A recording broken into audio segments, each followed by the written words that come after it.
Alright, as we reach the penultimate movie in our lineup of William Hurt's movies in the 80s, we're going to talk about Broadcast News, the James L. Brooks movie, which I know I still don't have the criterion yet that I really need to get, but this will suit us in the meantime. So, going into this one, there's a lot to talk about as far as like the characters and the casting and stuff like that, but also James L. Brooks in general is this really big, factor in the industry itself and brings in these stories where everything just hits perfectly, whether it be casting or emotion or just whatever subject is at the center of the story. He just finds a way of nailing completely. At least for our run here, depending on how you feel about Spanglish and stuff like that. But talking about this one in particular, as we start off with our three main characters, who unexpectedly maybe start off as children, where we kind of get the introductions of what they're going to be like, and you see these kids, and at first we see young Tom, the William Hurt character, and it's like, this is pretty much it's almost eerie how perfectly this kid plays a young William Hurt.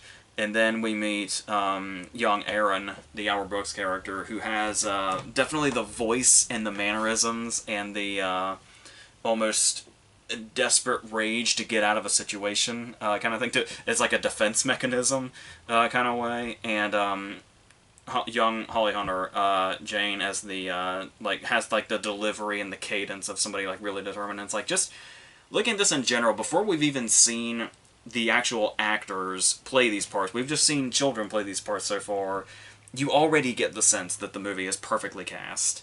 Where you have Hurt, who has all these different facets about his character, where it's like, even if he may not seem perfectly suited to something at times, he will somehow find a way to make that work. And it's like, whether it be through obliviousness or arrogance or an odd mixture of both, an ironic mixture of both, he will find a way to fit in and make pretty much give the best possible of everything that he can bring. As far as Brooks goes, he's a character that often kind of finds himself like he definitely should be in a better place than he's in, and he's basically smart to the point that it's a hindrance to himself. And then Holly Hunter is just the completely and totally determined character that's kind of somewhat shattered and alone inside, and just kind of defeated by her own sort of drive, where we have these moments where in 1987, with this and Raising Arizona, Hunter was really able to utilize her sort of comedic sobbing very well. It's a little more somber here for sure as we get into the character, but there's still this almost kind of absurd element to it that she's able to find. And that's the thing too, is when you look at any of these performances or any James L. Brooks movie, and it's like kind of finding that sort of in between of comedy and near devastation, and how it's kind of able to go in between. It's like when we get to the point, when we get to the layoffs and stuff like that towards the end, it's kind of amazing how this movie can go from very funny to not so funny at all, and so, and also have things to say about what it is that it's talking about. Like when you look at the almost, I guess you could say, timelessness of the dilemma that Holly Hunter's character is stuck in here, where she's trying to put out the importance of the news and really emphasize the importance of it, and for everybody to know exactly what's happening and what's happening in the world and current events and everything, and to just be aware. And people are much more intrigued by this domino competition or whatever it is, and the fact that, like, how everything is trying to be both entertainment and news rather than just straightforward saying what's happening. Everything has to feel like it's some sort of entertainment, and then that's ultimately what people want, and that puts the news in a pretty bad place, in a place that people like Jane's character do not want it to be in. And it kind of takes away the serious nature of it, and the, like, what's the word I'm looking for? The trust in it, I guess you could say. The integrity. I think that's the word I'm looking for. So, yeah, and then as we see these three characters start to interact, before we've even really reached the sort of love triangle phase that the movie ultimately falls into, we do get these interactions where you expect characters to interact in some certain way, and then the movie might turn that on its head, or the characters might turn that on its head a little bit.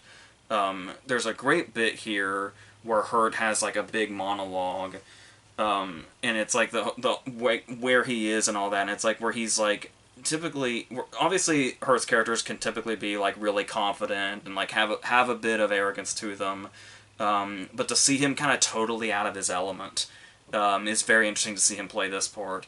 And like where he's a character that usually feels like he's pretty in control, and then here he just kind of goes off on this whole thing, and it's like typically for this kind of character the world would fall into place for him, which is how he's gotten into this position in the first place.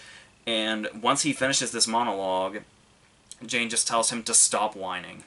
And it just kind of completely takes on this different vibe, and we see all the characters, and like the dynamic between them kind of really turns on the heads. That sort of like, it sets up like they're going to be character types, but then for all three characters we see just how incredibly human they are, and that's especially through their interactions. And that's another reason why this isn't just like a typical love triangle movie where it's like, oh, because they had nothing else to do with these characters. It's like the way the characters interact and feel about each other is really driving how the characters form throughout it, which is really beautifully done. And like I said, and then we'll have these moments where, like, just when we feel like, you know, we have a grasp of Tom, we'll just get these really nice small moments, like when he calls his dad, and he's talking on the phone, he's telling you about everything and where he is at his job now, and he talks about, he says over the phone, like, how his dad always believed in him, and it's this really touching moment between father and son. But the brilliant thing about this moment is that we're not even hearing the dad's side of the conversation. Like, we're not even hearing the voice on the other end. It's just her talking into a phone, conveying what the back and forth conversation is. And it's this very moving conversation between the two of them. And it's stuff like that. Just little things like that can really, really stick out and make a big difference when you're building characters especially. And then, like I was talking about, when you've got Albert Brooks here as the character that's, like, you know, madly in love with Jane, but is kind of always on the back burner, I guess they call it. And what I really love about this is, even though James L. Brooks' style and dialogue are so specific, Albert Brooks feels like he's all over this character. Obviously, they're, you know, frequent collaborators anyway, but here especially, where it's like, when they're doing the story out in the battlefield, and he says, be sure to tell every girl I dated that I was, like, if something should happen to me, tell every girl that I dated that they were the last one I was thinking about, so that way they have to reevaluate me. And stuff like that. It's stuff that feels like Brooks himself wrote it. But it's like, I don't know if that's Brooks, like, kind of working his own dialogue, or if James L. Brooks just knows him that well. Either one is completely believable. And just like the scenes where, like, when he's just kind of, like, you know, singing and reading alone, when he's not at the newsroom, when everything's going down. Just like these little individual moments, even when they're not specific dialogue, somehow feel like they're right out of his own movies. And like the way everybody fits so perfectly into these roles is actually kind of eerie. Like, this is one of those movies, especially, to where it's like, try to imagine anybody else in these three parts, and it's just kind of impossible. Like, if you can come up with somebody, maybe it might be, okay, I can kind of see that, but it would never... This almost seems supernatural. Getting these three actors together to play these three characters in this particular story with this particular writing, it's like I said, the whole movie feels like a supernatural force of how it even came to be in its current form. And talking about the way it handles the stuff that's in the newsroom, which is like some of the like, the love triangle is great, the characters are great, but I feel like the movie is at its most on fire during the scenes in the newsroom, which is absolutely appropriate. Where we have moments where they're like, well, like when they're just kind of standing around in the hallway debating like morality scenarios, and it's like, you know, would this be right? Would you do this? And stuff like that. And it's like, it kind of feels like this glimpse, like this real voyeuristic behind the curtain kind of thing about this stuff that clearly James L. Brooks knows a lot about from his previous work. And then we get stuff like these iconic scenes, like Cusack having to run to get the tape on, and on time. And it's like seeing these deadlines play out, and it's and the idea of how like, seeing the characters like almost addicted to this kind of thing, like addicted to that deadline feel, and like getting into that last thing, and like being able to reach that victory of getting it in just under the wire.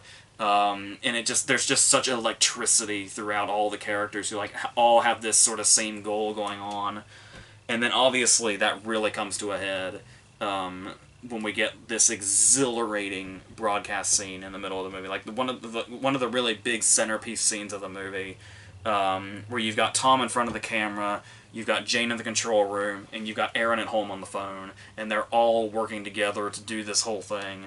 And it's like the lines are getting to Tom, like the moment we saw of Cusack running to get the tape in time, it's like condensed moments of that just over and over and over again in like little 10-second intervals of get this line out to him and then get this line out. And it's this whole thing, it's like action movies don't get this exciting and this down to the wire. And the fact that while this is going on, while this is an exhilarating scene that shows how everything works and how everything comes together, there's also still time for character moments for all of them.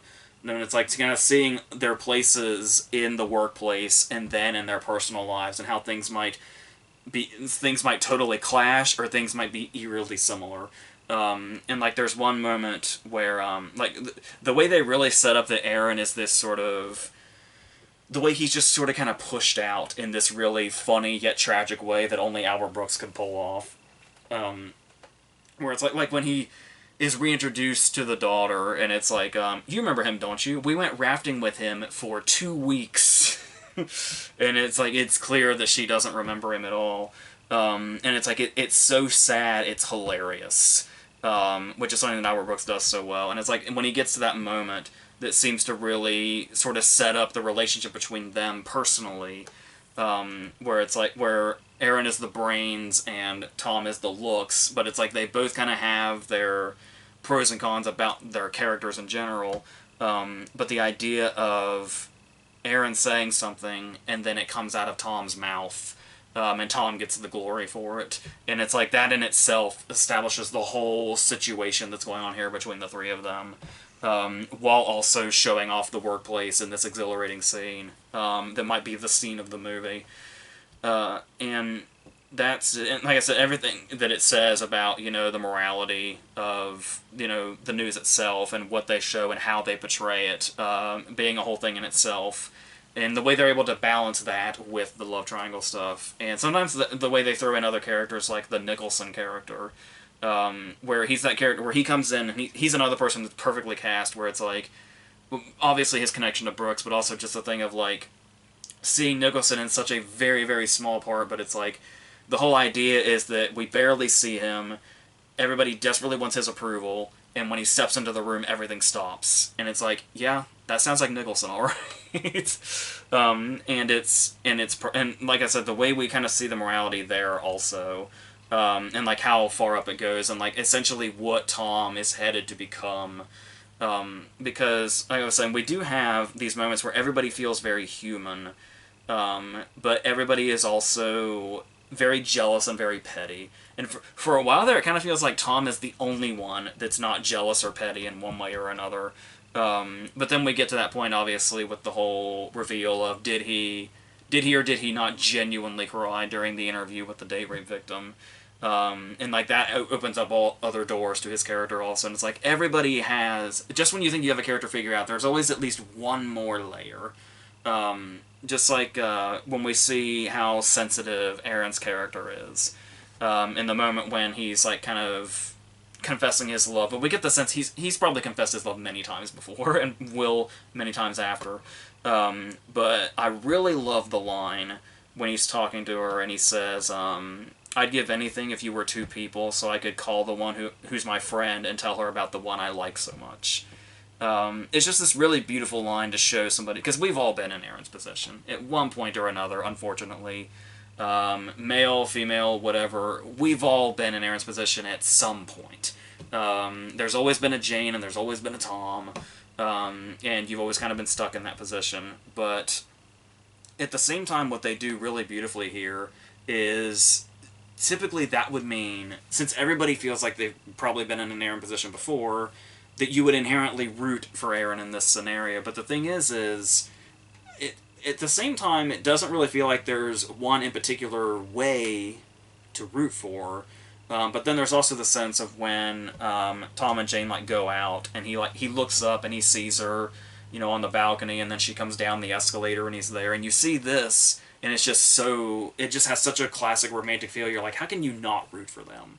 And it's like, but that's the kind of the complication of it, is the way they show these things and show the pros and the cons of the characters and the decisions they're willing to make, the moral decisions they're willing to make. And like I said, talking about Aaron feeling like a very sensitive character, we're able to balance that with his big comedic moments, like when he's the iconic scene where he's sweating on camera, which is very hilarious, but then also this moment of like sheer terror. Like there's a perfect balance there where you're laughing hysterically. The guy, it's even there's also cases where it's like it's not even Aaron you're laughing at. I always lose it about the guy that's trying to fix the background, and the director just keeps saying your hand over and over again. And it's this very funny scene while this character we care about is going through this terrible, horrible, traumatizing thing. And then, to balance all of that out, we actually see a moment where Aaron blows up. And what also makes this perfect is it's interesting how good Brooks is at this also, because it's like we've seen him be sensitive and charming, and we've seen him be very funny, and just even in, horrifying situations. And then there's this moment where he just blows up at Jane. He says, get out of the house, go to hell, all that stuff. He's slamming the refrigerator door and all that. And it's like, the way he's able to do that, too. It's, to my understanding, there's the scene in Lost in America where he blows up at Julie Haggerty. This movie that's very much a comedy, and he blows up at Julie Haggerty. And it's this thing that's scary enough that scene in Lost in America is why Nicholas Winding Refn cast him in Drive. this moment where he goes full serious in this comedy, because Brooks can just go to all those different places, and it's really, like I said, and to see how all the characters have their weaknesses here. Like none of the characters are perfect by any means, which just makes them feel more real. Where like nobody really feels like an antagonist, but there's this clear turmoil between all three of them. And it's like, and there's always moments where like, even when you feel like you should be feeling for one character, or you would be with a weaker script, you're still feeling for all of them in one sense or another, because you've just grown attached to all three of them at this point, regardless of their, imperfections, to say the least. And like I said, once we've established all this, the movie really does continue to find a serious footing and maintain that when it gets to the point, this moment we've been kind of building up to, where the layoffs are happening, and it's like the way everybody kind of goes around the office, it basically feels like a funeral inside the office. Like it might as well have been Brooks doing the funeral scene in terms of endearment again in this office, with how somber everything feels. And it's like, you can really feel that. Even with like background characters and background actors, like the guy that like calls on the phone and he's asking for his wife, and then it's clear that she's not there, so he says, "Oh, I won't leave a message. It's just better that I tell her." And then he puts the phone down, and then we can just see him like his world is crashing, and he's like, "How do I tell my wife this?" This is like a background player. Like this is a guy we've seen around maybe once or twice, and the little focuses on stuff like that, like I said, are really bringing out humanity. Like, and it brings back the thing we were talking about with that scene with Hurt earlier, where it was where he had the whole conversation with his dad, and it was this whole moving scene, but we only got one side of the conversation. They do that all over again, but in even a bigger sense, with bigger stakes, and in a character we've barely seen before. And it's, yeah, so being able to pull that stuff off, and just the maturity it handles all this with, that's something that Brooks has always pulled off really well, is the maturity in his movies. When all the setups seem like they could be obvious, but the humanity and the maturity that he brings to all of his characters and situations, and treats them very real, and sets them in a very real world, is the magic of everything. So, and obviously that comes into our conclusion, where everybody kind of goes their separate ways, and they're still they're in contact, and they're going to remain in contact, but they've also kind of gone their separate ways. And it's like, how much more mature and real can you get than that? So I really love this movie, if that wasn't clear. I was glad to finally be able to talk about it here, and that means we only have one more William Hurt movie left to talk about because A Time of Destiny apparently doesn't exist. So we will come back, we will talk about another reunion with him and Lawrence Kasdan, as well as Kathleen Turner with The Accidental Tourist, and then we'll be done with this, and we'll be headed towards October, where all the horror stuff is coming in. So we have this, the rest of the remake verses, another awards video, and then we'll pretty much be there in October, and then we'll get to do all that fun stuff. So until whatever the next thing is, I think that's it.